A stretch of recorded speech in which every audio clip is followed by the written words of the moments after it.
तो आज चलिए शुरुआत करते हैं फार्मास्यूटिक्स के पहले टॉपिक से, जो डोजेस फॉर्म से रिलेटेड है, और इसके एमसीक्यू को हम लोग देखते हैं ताकि आप इसे आसानी से समझ सकें।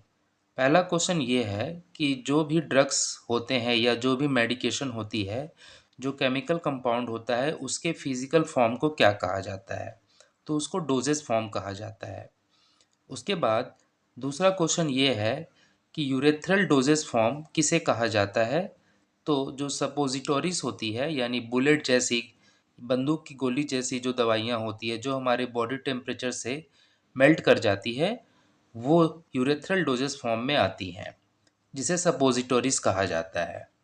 तीसरा है कि पैसेसरीज और फोम जो है वो किस तरह के डोजेस फॉर्म के एग्जाम्पल हैं? तो इसका आंसर होगा कि ये जो है वजाइनल डोजेस फॉर्म के एग्जाम्पल हैं। चौथा क्वेश्चन है कि इनमें से कौन सा जो है ऑइंटमेंट का सब टाइप नहीं है? तो इसमें जो है ऑइंटमेंट का सब टाइप नहीं है, वो है प्लास्टर। प्लास्टर जो है ऑइंटमेंट का सब टाइप नहीं है। तो कौन होते हैं? तो वाटर वॉशेबल, ओलिगोजिनियस और एब्जॉर्प्शन जो होते हैं वो ऑइंटमेंट के सब टाइप होते हैं। उसके बाद पूछा गया है कि इनमें से कौन सा एक्सटर्नल बल्क सॉलिड है? तो इसमें जो है डस्टिंग पाउडर जो है वो एक्सटर्नल बल्क सॉलिड है, आपको याद रखना है। उसके बाद नेक्स्ट क्वेश्चन में ये पूछा गया है कि इसमें से किसका एग्जाम्पल जो है यूनिट डोजेस फॉर्म का नहीं है? तो जो डस्टिंग पाउडर है वो यूनिट डोजेस फॉर्म के अंतर्गत नहीं आता है। तो कौन आता है? टैबलेट आते हैं, पिल्स आते हैं और कैप्सूल आते हैं यूनिट डोजेस फॉर्म में। उसके बाद नेक्स्ट क्वेश्चन पूछा गया है कि नीचे कौन सा बल्क सॉलिड है, एग्जाम्पल, बल्क सॉलिड का एग्जाम्पल है?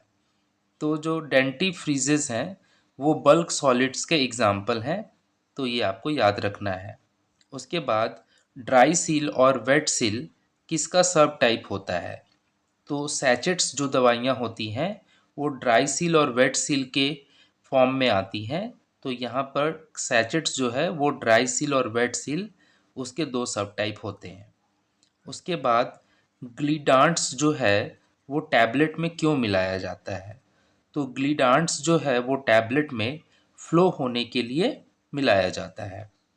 उसके बाद नेक्स्ट जो है हार्ड जिलेटिन कैप्सूल्स जो होती हैं वो ओपेक विथ अट्रैक्टिव कलर, मतलब ओपेक होती हैं और अट्रैक्टिव कलर होती हैं, और साथ में वो और क्या होती हैं? ट्रांसपेरेंट होती हैं, कलर्ड होती हैं, सेमी ट्रांसपेरेंट होती हैं या ट्रांसलूसेंट होती हैं? तो जो हार्ड जेलेटिन कैप्सूल्स होता है वो ट्रांसपेरेंट होता है। उसके बाद 11 नंबर में है कि पूछा गया है कि कोपॉलीमर जो होते हैं वो ड्रग डिलीवरी सिस्टम में क्यों इस्तेमाल किए जाते हैं? तो ये इसीलिए कोपॉलीमर्स इस्तेमाल किए जाते हैं क्योंकि इसमें एम्फीफिलिक ब्लॉक्स होते हैं। 12 नंबर है कि रिलीज इरेथ्रोसाइट्स जो होते हैं उनका डायमीटर कितना एमस्ट्रॉन्ग का होता है? तो वो 200 से 500 एमस्ट्रॉन्ग का होता है। उसके बाद आर्टिफिशियल प्रोटीन जो होती है जिसमें सिंगल एंटीजन के रूप में इस्तेमाल किया जाता है, उसका नाम क्या है? तो उसका नाम है मोनोक्लोनल एंटीबॉडीज।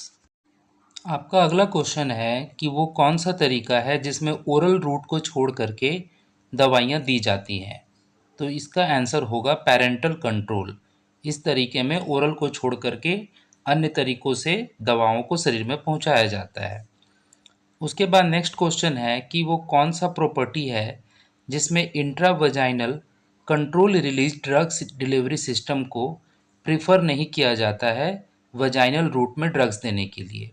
तो इसका जो आंसर होगा वो स्मॉल परमेशन एरिया के कारण वजाइनल रूट में जो है intravaginal control release drug delivery system को प्रिफर नहीं किया जाता है। आपका अगला क्वेश्चन ये है कि टॉटम टी और CU7 डिवाइस में कॉपर वायर के साथ कौन सा केमिकल मौजूद रहता है? तो इसका सही आंसर होगा पॉलीप्रोपाइलीन। ये जो है कॉपर वायर के साथ मौजूद रहता है। आपका अगला क्वेश्चन ये है कि कौन सा कॉन्ट्रासेप्टिव हार्मोन जो है वो निम्नलिखित डिवाइस के साथ रिलीज़ किया जाता है। तो इसका सही आंसर होगा प्रोजेस्ट्रास्ट। प्रोजेस्ट्रास्ट एक ऐसा कॉमर्शियल अवेलेबल डिवाइस है जिसमें कॉन्ट्रासेप्टिव हार्मोन को रिलीज़ किया जाता है। आपका अगला क्वेश्चन ये है कि नीचे दिया गया कौन सा ड्रग डिलीवरी सिस्टम इंजीनियरिंग का एक smart micro carrier drug delivery system है जिसमें पुराने ड्रग डिलीवरी सिस्टम की कमियों को दूर किया गया है।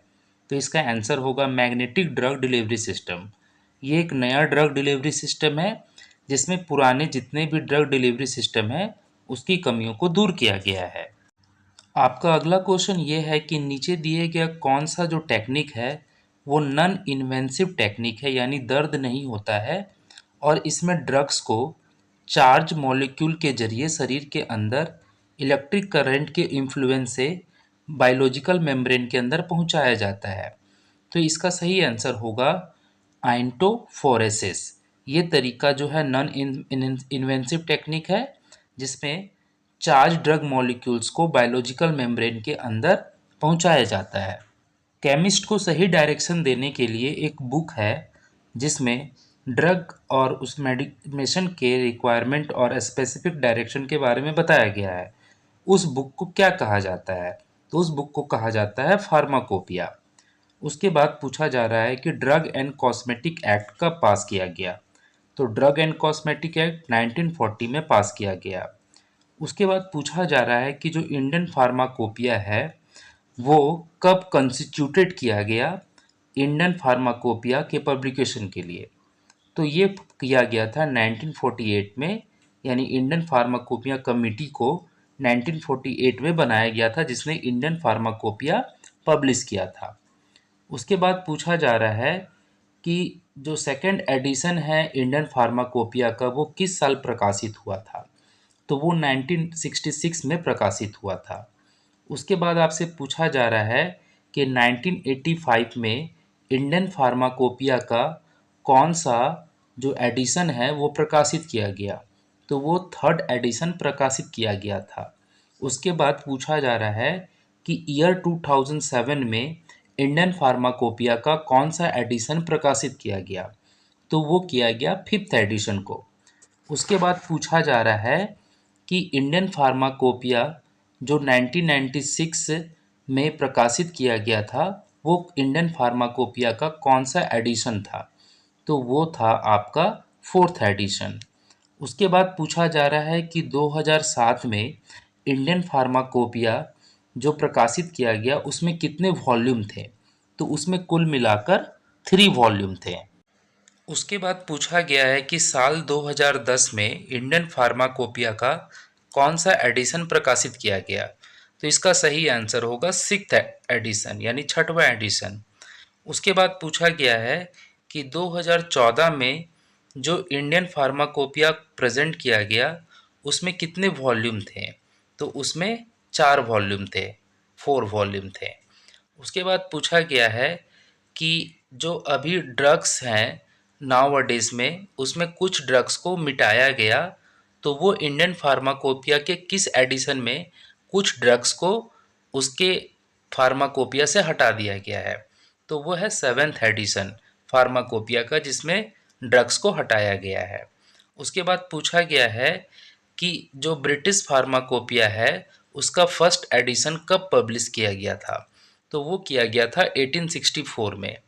उसके बाद पूछा गया है कि जो फर्स्ट एडिशन है ब्रिटिश फार्माकोपिया का उसमें किसकी कितने मदद लिए गए पूरा रिप्यूटेड फार्माकोपिया, यानी कितने फार्माकोपिया को मिला करके ब्रिटिश फार्माकोपिया बनाया गया? तो 3 ओल्ड फार्माकोपिया को मिला करके ब्रिटिश फार्माकोपिया का पहला एडिशन बनाया गया। उसके बाद पूछा गया कि ब्रिटिश फार्माकोपिया का सेकंड एडिशन कब बनाया गया? तो वो बनाया गया 1874 में।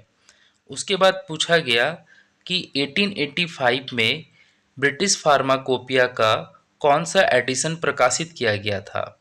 तो वो प्रकाशित किया गया था थर्ड एडिशन।